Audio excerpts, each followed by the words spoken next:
The best rivalry in college basketball is Duke and North Carolina. And today's game probably has the least hype it's had in recent memory, as neither one of the two teams are capturing the imagination of how great this game could be to a national audience. Now, Duke used to be the gold standard, even though when I grew up it was North Carolina. But Duke used to be the gold standard. Now, you can say there's many reasons why they're not the gold standard now, and a lot of people will point out that they have backed up using that one and done Kentucky model, and it just has not worked out this year, which was going to be difficult anyway. And then when you add in COVID, it became more and more difficult. But Duke hasn't been that gold standard for a while. That's because it's been Villanova. Villanova now is the team that plays the quote unquote right way, that recruits the quote unquote right way. And they have taken over for Duke as being the team that you want to be, the program that you want to be. They've won 2 out of the last 4 national championships. Jay Wright is one of the best coaches, if not the best coach in the country.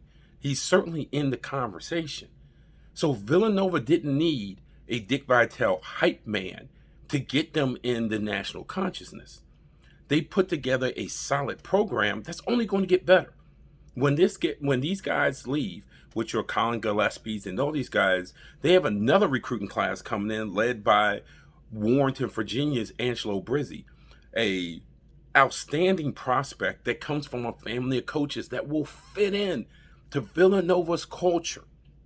So the question becomes, who in the Big East is that North Carolina to Villanova's Duke?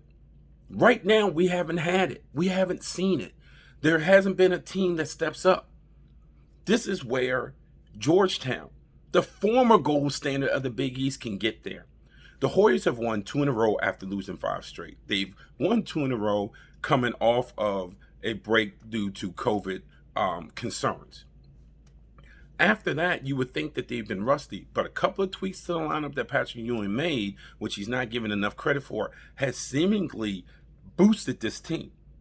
Now, Georgetown plays Villanova tomorrow. The first time they met down here in D.C., Georgetown blew an 18-point lead and Villanova beat them by 7.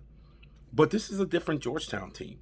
This is a Georgetown team that might be setting up to be that North Carolina because of a couple of reasons. One, they're still relatively young. Yes, you see the seniors and the grads at the forefront, but there is a wave of young players right behind them. On top of that, with the NCAA allowing for an extra year, we still have to see what Georgetown's roster looks like next year, because there might be guys who stay that you wouldn't think in a normal year would stay because they wouldn't be eligible to stay. You put that together with the recruiting class coming in next year, and Georgetown has the 1A thing that you can sell. One is you can sell wins and be a great program. Georgetown's had a few down years, can't sell that. 1A is hope. And hope comes from recruiting. And Georgetown's recruiting has stepped up and has not been damaged by the fact that they lost an entire recruiting class to transfers. That shows you how strong Georgetown's brand is and what sort of recruiter Patrick Ewing has become. And you remember when he was hired, the big worry about Ewing is, oh, he won't want to recruit because it's not like the NBA. He's an NBA guy. Patrick Ewing has done a great job of recruiting. And with next year's roster, he could sell that they are in position to become Villanova's North Carolina.